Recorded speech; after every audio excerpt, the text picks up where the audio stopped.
Magic Brownies. Book 2 of the Cozy Mystery Series, Camping Girl.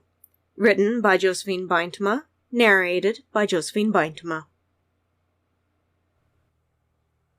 Chapter 2. The Competition. The Oaks Crossing Town Hall didn't open until 9 in the morning, so I did end up meeting the roofer, Don Miller, with Thelma. Don asked how long the roofs had been leaking. When he heard the answer, he shook his head, scowling. We trailed Don as he looked at the hole in the roof from the ground, then from the inside of the clubhouse. He clicked his tongue with an unhappy look before getting a ladder from his truck. "I think the quote is going to be expensive," a worried Thelma whispered to me. I already knew it was going to be expensive. The first 2 quotes had been sticker shock when I had seen them. Now I was resigned to just getting the job done so I could get the pool seen to. As for my own leaking trailer, I was going to have to take care of it myself. I didn't have the money to waste having someone else do the job for me, not when I needed to make the place habitable enough to get new campers in. Don climbed the ladder and walked along the roof. He wrote a couple of things down on a notepad. "You have insurance?" "Yes," I answered. Getting an insurance policy on the campground was one of the first things I had done. I could hardly believe Grandma had let it lapse. If someone had gotten hurt, she would have been liable. "Then why didn't you get this fixed at the time the tree fell?" Don eyed the offending half of the tree which remained standing, which was dead and large. It was still too close to the building. "The tree needs to come down before it does more damage." "I have someone coming," I mentioned. "Good," grunted Don. "What about the insurance? They paying for this?" "No, insurance isn't covering this," I told him. "How bad do you think it is?" "Roof is spongy by the hole. A spongy roof means water has gotten in. You should have at least tarped it," complained Don. "Looks like this section needs to be replaced. The rest of the roof will be okay for a while." "It is better than the other quotes," muttered Thelma to me. It was true. The other 2 roofing companies wanted to replace both roofs entirely. If I could get away with a patch job on this one, it would save me a lot of money. We watched Don make his way down the ladder. He picked it up, putting it back on the roof of his van. "Where's the other building you wanted me to look at?" "The office," I answered. "You had to drive past it to come in." Thelma and I elected to walk, while Don drove to the office with his work van. "Don has a reputation for good work," remarked Thelma. "He grew up in Oaks Crossing." "That's good." I filed the information away in my brain. I wanted someone who I could trust, who would do a good job. Matthew is starting at the boardwalk today at the office. I've put some iced tea in the mini-fridge there. He can have some if he would like. "Matthew's a good boy," nodded Thelma. "He will do a fine job." "It helps that he's willing to give me a discount," I noted. "Agatha set it all up since he is her grandson. I haven't even met him yet." "Well, now is your chance," said Thelma as we approached the office. Someone was whistling a jaunty little tune as they unloaded a pile of lumber from a pickup truck onto the grass. He wore work boots, jeans, and a gray tee. His black hair was closely trimmed, and he was deeply tanned from his time outdoors. "Hello, Thelma." "Matthew," gushed Thelma warmly as she accepted a hug. "You are looking good. Tell me, how's your mother doing?" "She's currently traveling in Brazil," responded Matthew with a smile. "Mom sent me pictures yesterday. I guess she went on some sort of donkey ride up a mountain. She's gonna put it in the next travel book." "That sounds like fun," grinned Thelma.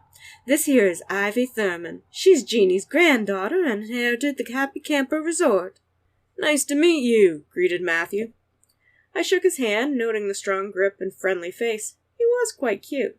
"It's good to meet you. I appreciate you doing the job for us." "I'm glad I could help. Gee, my Agatha thinks you're great. When she called me up about the work, I couldn't refuse," grinned Matthew. "Hey, Conrad." "Matthew," greeted Conrad in return, the crossword from the local paper under his arm.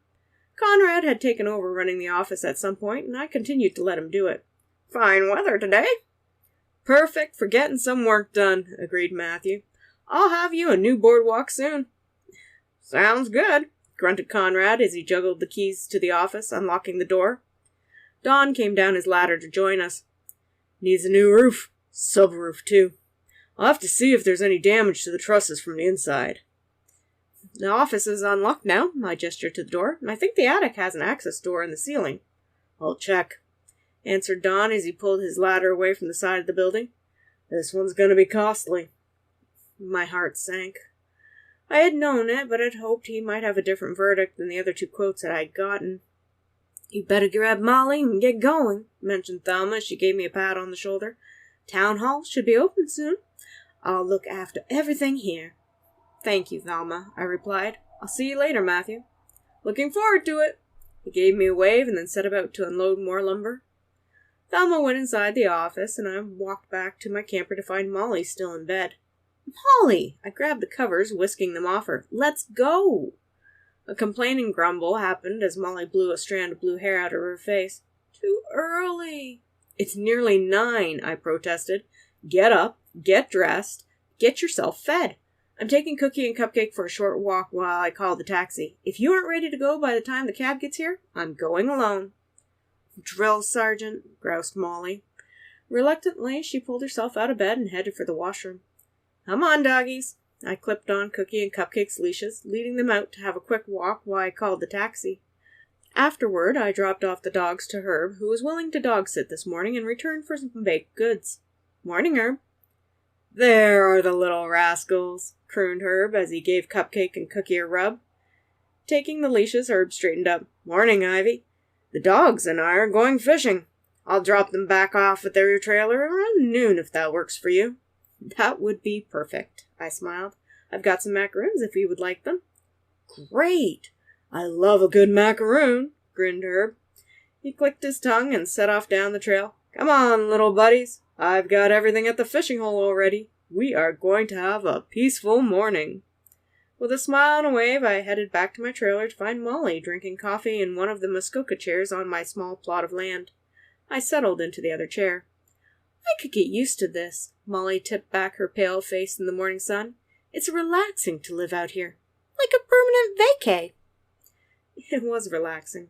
I had loved coming here for the summers when I was a child. After living in the city for years, I found I preferred the quiet of the campground, where I could enjoy nature and had a small community of people here. I loved the Happy Camper Resort. The taxi pulled up. We both slid into the back seat. I leaned forward. Mechanic Mike's garage, please. Sure thing, the taxi driver told me. I thought we were going straight to the town hall, remarked Molly as we both put on our seatbelts. I've got enough saved to pay for the repairs on Grandma's car, I replied.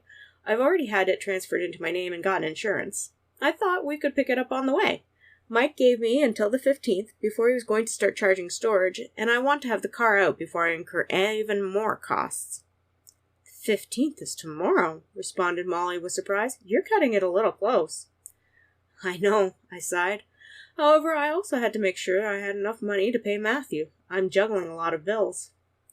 Then, when we get the booth, we'll start making some money, nodded Molly. It will help. I truly hoped so. I needed to expand revenue to stay afloat. A few short minutes later, we had signed paperwork, paid the bill, and Mike had released my grandmother's orange Volkswagen Beetle. Smiling, I palmed the keys as Molly and I went to find the Beetle in the parking lot. Getting in, I happily put my purse in the back seat and did up my seatbelt. Putting the key in the ignition, I started up the bug. It was a manual. Not that I haven't driven manual before, but I wasn't exceptionally good at it. Better than Molly, but still not my favorite type of car. Putting my foot down to depress the clutch, I was surprised to find the space was empty. In fact, there was no clutch at all. What? I muttered, looking down at my feet in confusion. What's wrong? Asked Molly in concern at my odd behavior. The car is a manual, but there's no clutch. I pointed to where the missing pedal should have been. How do you drive a manual transmission without a clutch?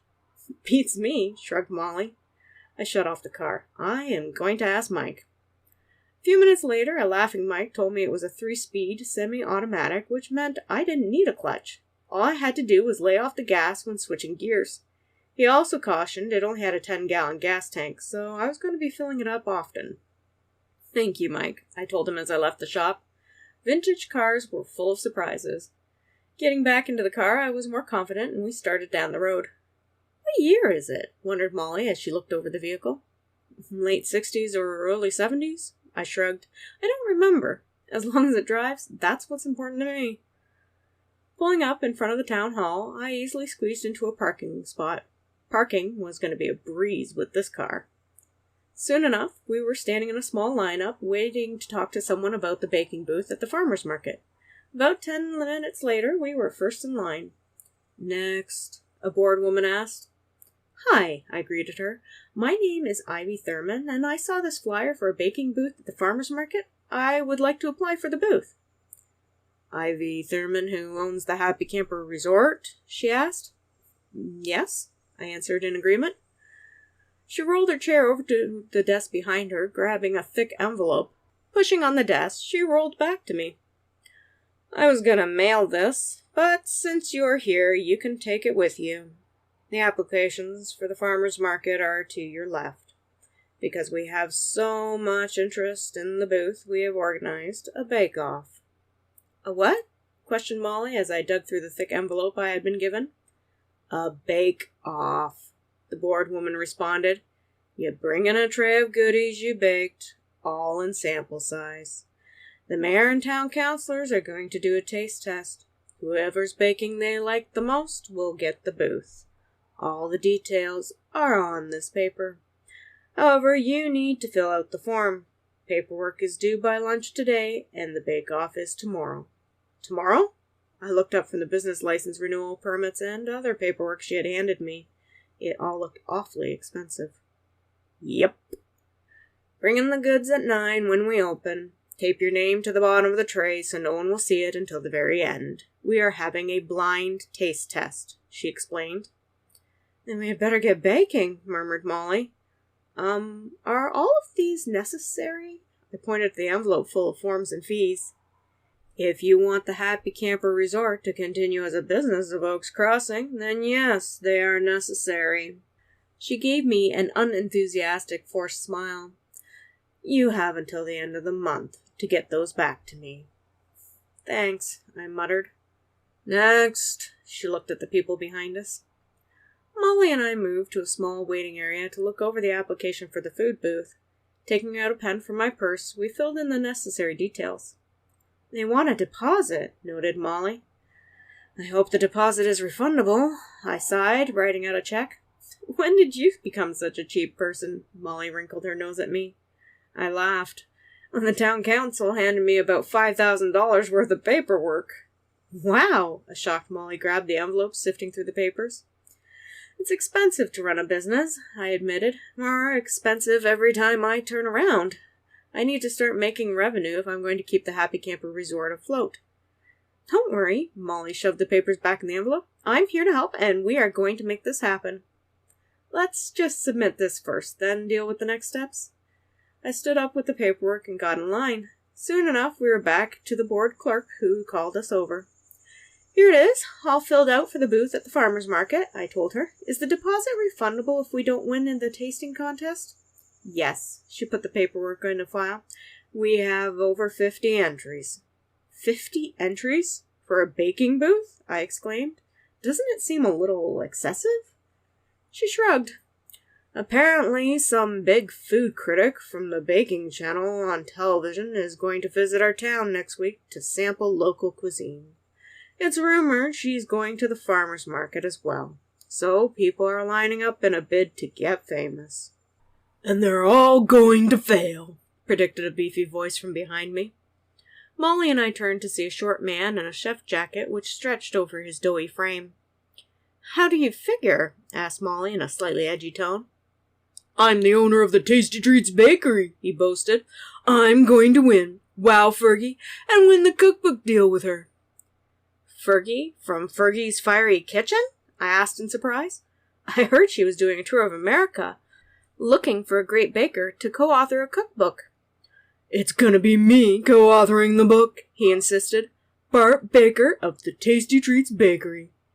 "Baker?" snorted Molly. "You're a baker, and your name is Baker?" "It was destiny," he stated as he shoved past us to give his application to the clerk. "Ouch!" Molly rubbed a rib where he had poked her with an elbow. "We can outbake him," I told Molly. "Let's get over to the food mart and pick up some ingredients." We spent a good hour at the food mart, debating the merits of what to bake. Finally, coming up with a game plan, Molly and I paid for our purchases and loaded up the car. Driving back, I found I was getting the hang of switching gears. Stopping at the office building, I switched off the car and admired the progress Matthew had made. "Who is he?" wondered Molly with interest. "He is one sweet-looking piece of toffee." It didn't take her long to get over her breakups, I reflected with amusement. Molly had a habit of describing people as foods. Sometimes it could be quite amusing. We used to make a game of it when waitressing on the same shift. She might tell me to look at the hot fudge sundae at table 3, while I would tell her to get a load of Rocky Road ice cream at the bar. His name is Matthew Symes. He's Agatha's grandson and a carpenter. "I'll have to find something in Ethel's trailer for him to fix," mused Molly suggestively. "Ethel's trailer," I moaned. "We aren't going to have time to clean it out today if we are going to get all this baking done and ready for tomorrow." Molly shrugged. "You'll just have to put up with me for another night." "I love you to pieces, Molly, but you kick," I told her. Molly ignored my comment, focusing on Matthew. "He's cute. Not as cute as the hot toddy of a detective." I huffed out a breath of exasperation. Detective Armand is not cute or a hot toddy. "He might be called ruggedly handsome, but definitely not cute," I admitted to myself. The detective had given me a hard time when I first come to the Happy Camper Resort. To be fair, he thought I was a suspect in my grandmother and Ethel's deaths. Funnily enough, it was Tawny Tilbury's prize-winning purebred Persian Winifred who had helped solve the crime. After I found the missing cat, we had found photos on her cat cam collar, which had pointed right to the murderer. "You are right," conceded Molly with a grin. "The good detective is steamy, like a buttered rum latte." "More like iced coffee." I shook my head and got out of the vehicle to inspect the boardwalk, which was taking shape. Matthew had done good work. It looked solid. "After I've got it all done, I'll sand down what needs sanding. Then you can put a couple of coats of stain on it to keep the weather from rotting the wood," he advised, setting a cordless drill down. "It looks good," I complimented him, ignoring the muscles bulging under his shirt as he wiped his brow with a handkerchief. Matthew smiled. "As long as you're happy, then I'm happy. Hey, cool air." "I'm Molly." Molly shoved her hand practically under his nose with a smile. "Matthew," he shook her hand in greeting. "Pleased to meet you." I knew I had to get Molly out of there fast. Otherwise, she would be flirting with Matthew all afternoon rather than helping me get ready for the taste test. We had better get going. Things to do. I grabbed Molly by the arm, dragging her back to the car. "Bye!" she waved at him with a flirty smile. After a short drive to the clubhouse, we unloaded the groceries into the building's kitchen. My trailer only had a small work surface, 2 burners, plus the tiniest oven I had ever seen, and I had one of those easy-bake ovens as a kid. We would have to use the clean but outdated appliances in the campground kitchen. Thankfully, it all worked, and since I had paid the majority of the gas bill last week, the gas company was no longer threatening to cut us off. We set to work baking. Getting back into the swing of maximizing our baking effort, I paired up recipes which required the same amount of baking time. I wanted the judges to have the best of my recipes, and so we might have gone a little wild at the food mart when we went grocery shopping.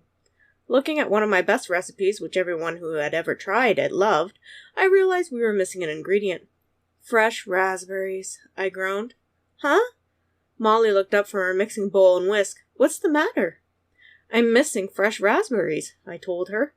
Quickly, I grabbed out my phone, calling Grubbs Farm Fresh Food. Jackson Grubbs had given me his business card when I first came to Oaks Crossing, and he'd also had a booth at the farmer's market. Jackson was a very nice guy who sold fruit, vegetables, and honey that he produced directly on his small farm just outside of town. A short conversation later, and I had Jackson offering to deliver me some produce and honey I could use in my baking, including the much-needed fresh raspberries which had just come into season. "Great!" I sighed in relief and got back to work. The kitchen smelled heavenly with baking aromas. An hour later, and a cheerful Jackson delivered the required fresh produce and honey. Molly eyed him as I introduced her to the tall, dark-haired, smiling Jackson. Paying Jackson and giving him a sample of baking we had done so far, I managed to shoo him out before Molly could get too distracted. "What is with all the guys around? Cutie Carpenter Matthew, Detective Hottie Armand, and now I need some honey Jackson." "I blame the fresh country air," I said crisply. "Get back to work. There is no time to be mooning over the boys." Molly sighed in a dramatic fashion, but went back to measuring ingredients. By the end of the night, we had created a perfect sampling of mouth-watering treats. Putting them on a tray with our name taped underneath as directed by the instructions we had been given, I plastic wrapped the goodies into place. I put the large tray into the fridge to keep them cool overnight. There, I smiled in satisfaction. I think we have outdone ourselves. Molly took an Nanaimo bar, biting into the chocolate and cream with relish, half closing her eyes as she enjoyed the treat. If the council doesn't choose us, they have something wrong with their taste buds. Let's wrap all this up and put it away. I started with the plastic wrap. We had cleaned as we baked, so the kitchen wasn't a total disaster. The fridge had more than enough room for all the baking we had done. I suppose I'll give some of it away to the campers. As long as you keep some for me. Molly grabbed a second Nanaimo bar and helped to put the baked goods away. In less than an hour, we had the kitchen clean, the food in the fridge, and had made it back to my trailer. Alarm set for the early morning, I gave the doggies a walk before bed. Exhausted, I wondered if Dawn the roofer had given Thelma a quote or not. I would have to check with her tomorrow, I thought drowsily as I crawled into bed. Next morning I was greeted by sunlight, Molly kicking me, and 2 little wet noses telling me it was time for our morning walk. Sighing, I told Molly to get up. Taking Cupcake and Cookie for a quick walk, I grabbed a tray of sample baked treats from the clubhouse before going back to my trailer. I set them on the back seat of the car, ignoring 2 sets of large brown doggy eyes which stared at the food while pink tongues licked their lips. It's not for you, I told them.